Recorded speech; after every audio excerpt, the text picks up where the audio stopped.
see him in it as well. Okay. Are we going? Yep. Okay. All right, so today we're here with Zeke, and we're going to help him with his reactivity to different noises and sounds. So he's very reactive to the fence, but since we can't predict when the dog is going to be out by the fence that he's reactive to, we're going to use a vacuum, because we can use the exact same principle and method that we're using for him being kind of fence fighting and pulling boards off of the fence as we will be using for the vacuum.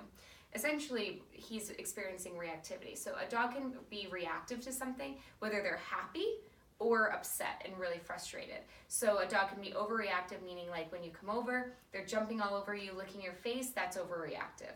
And the same thing for him pulling boards off the fence, that's too much energy. Essentially, reactivity just means how much energy is he bringing to the table. So what we want to do, we're using a system called BAT, Behavioral Adjustment Training, and we want to be as hands-off as possible. What I have set up is he's wearing a martingale collar, so nothing's going to be choking him, hurting him, nothing that's going to create a positive, a negative reinforcement. And then we're also using a nice long line, and we're using this in combination with the martingale collar to help him, and with this being like a safety precaution. So if he were outside by the fence and he wanted to run forward, we can stop him so he doesn't go too far, too fast, but we want this to be loose like this at all times, unless we absolutely have to use it as a safety measure. So what we're looking for is him to be nice and calm. You almost want to be bored. You want him to be so calm that you're kind of bored standing here like this. This is ideal. So if the vacuum was going and he's laying like this, he's making huge progress. We want to stand out of the way as much as possible. Zeke, good boy. And let him do the work himself. So that's another reason to keep the leash nice and loose. It'll be a great way to help him graduate to being off leash and learning how to manage his own behavior and his own self-control. The other reason is that it won't, keeping the leash loose will not increase his arousal further. A leash that's pulling on a dog will actually increase their arousal, which will only make them more reactive to whatever they're upset about. So the goal is to help him move away if he's getting too reactive. Right now he doesn't know to do that, so he races forward. We want him to learn how to take steps backwards. In this order, you want to be the least, you want to have the least interference as possible. So you can start off by just shifting your body weight around like that, and then tapping your leg, making kissy noise, calling his name, and then getting up to the point where maybe you have to use the leash. But you want to use the least intrusive method possible to get him to walk away if he starts to get reactive. Another part to mention is looking at his body language. If he's really stiff, staring, rigid movement, or starting to race forward, that's when we want to help him start to move away. You don't want to be petting him or talking to him too much. You want him to be doing as much work as possible. But if he's nice and relaxed body posture, and he starts walking forward, you want to follow him, keeping the leash loose. Having a long line is awesome because it makes it easier for you to be able to follow him without having to put tension on the leash. All right, so remember, another key factor is distance equals calmness. So the farther he is from whatever he's upset about, the easier it'll be for him to calm down and gain self-control.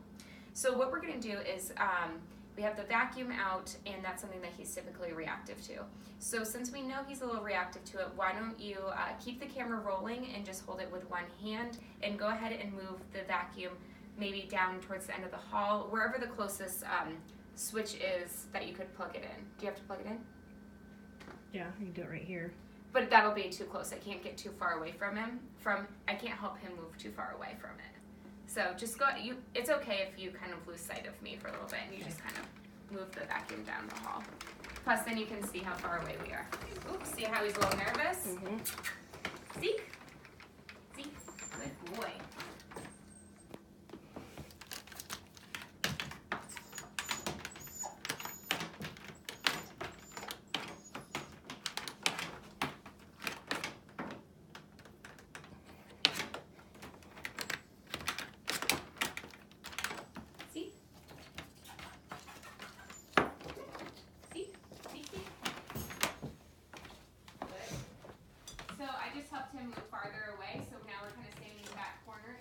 Okay.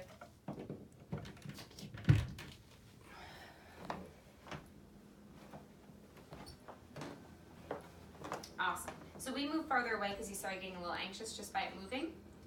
And now he's at least sitting. A dog that's sitting is calmer, is showing that he's a little calmer than if he's standing up, because it takes more effort to stand up and run towards something than if he's already standing. So sitting down alone is a good sign that he's calm enough to start to move forward if he wanted to. But he's whining a little bit, so he's just showing some anxiety signs from that. But I would let him, if he wanted to walk forward at this point, if he was calm enough and moving calmly, I would follow him with the leash staying nice and loose. That's another stress signal, yawning, things like that. So why don't you go ahead and turn the vacuum on, and then kind of come back with the camera so you can see what we're doing. So just turn the camera on real quick, or the vacuum on.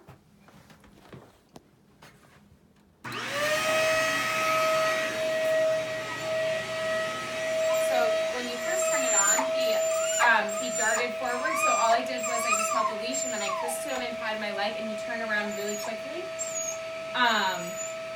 So that was just helping him kind of move away. But his first reaction was to move forward. But now notice I'm just keeping this nice and loose. My goal is to let him work through it and learn how to calm himself down and relax.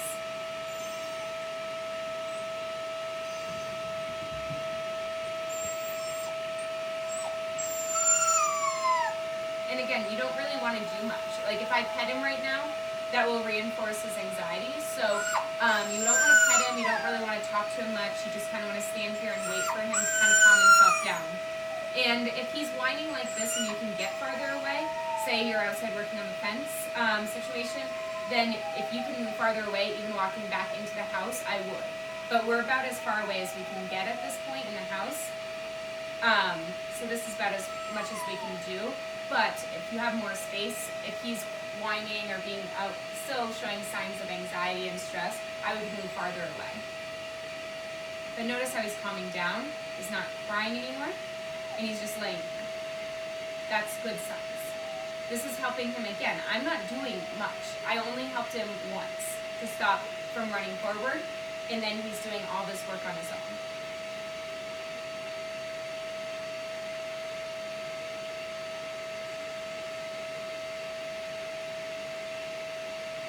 Not whining, it's doing better. So the next thing that you'd be doing really is waiting for him to move forward. So if he wants to start walking forward, he can. I would follow him at this point if he was walking nice and calmly. Remember, if he starts moving in a really rigid, straight, like he's beelining it towards something, that's when you want to call him back or get him to come back towards you and move away from whatever he's responding to. However, if he's moving in a way that looks like he's just getting up to get a drink of water from his water bowl, then I would follow him. Good boy, Zeke.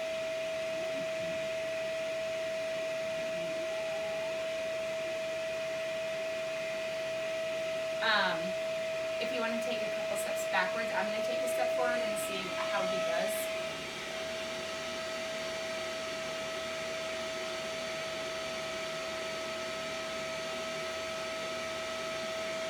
But good. Good.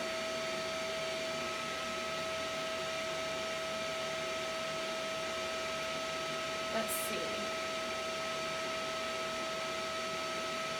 Why don't you take a couple steps back, keep the camera rolling, and then just bring the vacuum a little bit closer. You don't have to bring it visibly closer, just close enough where you can, or actually, how about this? Why don't you give me the camera for a sec? I'll just trade off with you.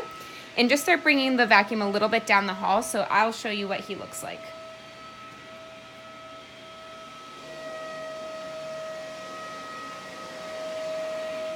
Perfect. I'm gonna hand this back to you. So why don't you go towards the vacuum so that's a good distance so you can see about how far it is as measured with your house. Good. And then why don't you start bringing the vacuum just a little bit closer.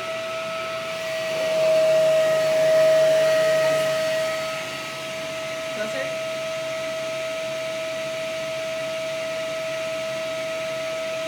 Just give him a second while we say, we want to reward the fact that he's staying nice and calm, so we'll keep it there for a minute.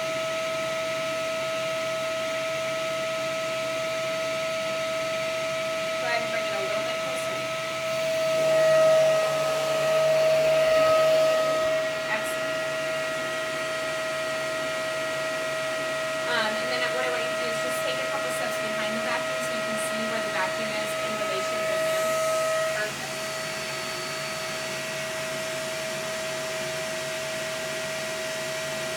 Now, things that we want to watch for are is him getting so upset that all of a sudden he just darts forward. That's why we have a leash to help him stop himself.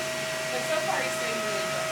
So why don't you keep the camera rolling and just move the vacuum around like you're vacuuming in that space. Don't come closer. Just keep it going in little motions in that space.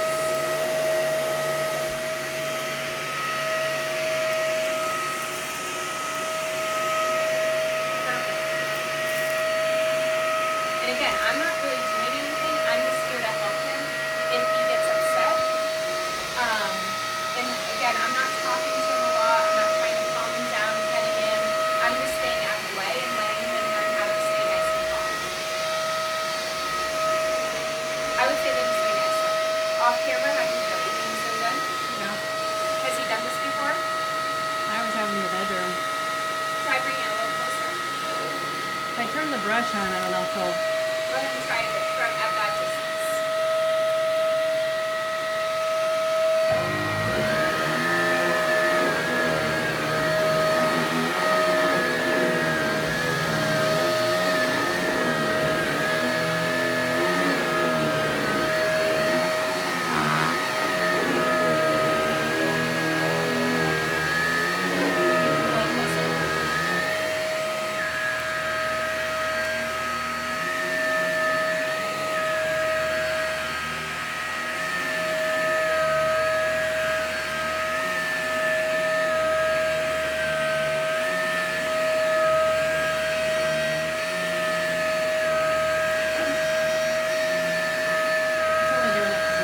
What? What are you really doing it to do here?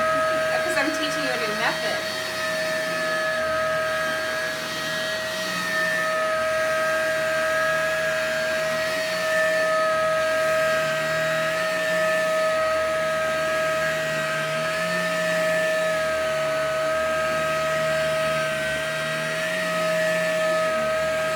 Alright, so now what I'm going to do is when you say keep the vacuum about there, keep it running, prop it up so it doesn't fall down, perfect, and then take a couple of steps backwards. And I'm going to have to try to see if I can help him walk by it without getting overreactive so he learns, because you wouldn't expect him to lay to the point where you can be vacuuming him up, right? Yeah. Like this is pretty awesome that he would lay within this proximity. See if he'll just follow me around. Zeke. Good boy. Awesome. Good boy. Now I will reward that because that's really good. So go ahead. Let me just Turn it off. yes. Right there. Oops. Here. Yep. Perfect. Okay. So just to kind of sum things up and wrap up, I want you to do this exact same thing when you're outside and the dog's outside and he would usually be reactive. You want to just have him on leash, but keep it loose like this.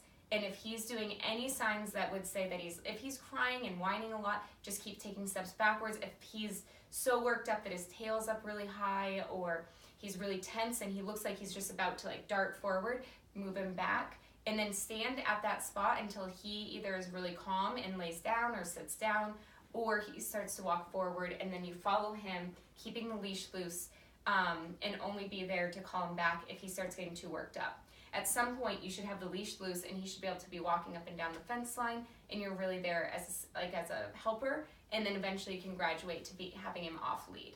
So this is how you're going to help Zeke get over his reactivity to barking and pulling at the boards on the fence. Awesome. Good. You can stop the camera.